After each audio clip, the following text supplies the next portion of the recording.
CSS Bangla video টিউটোরিয়ালে সবাইকে স্বাগতম। সিএসএসের উপর একটা সিরিজ তৈরি করব।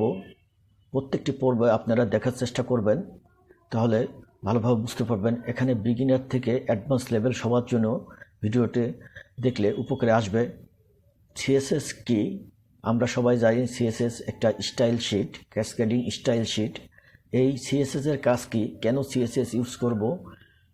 আমরা যারা ওয়েব অ্যাপ্লিকেশন বা ওয়েব প্রোগ্রামার হতে চাই তাদের জন্য সিএসএসটা খুব ইম্পর্টেন্ট।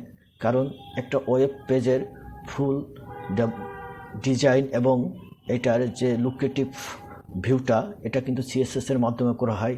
আমরা আগের পর্বে যে এইচটিএমএলগুলো নিয়ে কাজ করেছি, এইচটিএমএল ট্যাগগুলো নিয়ে কাজ করেছি, সেই ট্যাগের মধ্যে এইচটিএমএল ডকুমেন্টের মধ্যে সিএসএসের স্টাইলটা ইউজ করে আমরা পেজটা ডিজাইনটা করব। বিভিন্ন ধরনের পজিশন, কালার, ফন্ট সব কিছু নিয়ে সিএসএস কাজ করে। সো সিএসএসের গুরুত্ব খুব বেশি ওয়েব অ্যাপ্লিকেশনের জন্য। আমরা সিএসএসের প্রথম পর্ব থেকে শেষ পর্ব, প্রত্যেকটি পর্ব আমরা দেখার চেষ্টা করব এবং এই পর্বগুলোতে আমি সিএসএসের উপর প্রত্যেকটি টপিকস নিয়ে বিস্তারিত আলোচনা করব। পরবর্তী পর্ব থেকে আমরা প্র্যাকটিক্যাল ফিল্ডে চলে যাব, প্র্যাকটিক্যালভাবে কাজ করব, সিএসএস কীভাবে অ্যাপ্লাই হবে ডকুমেন্টের উপর। আশা করি সবাই পরবর্তী পর্বে দেখবেন। সবাইকে ধন্যবাদ।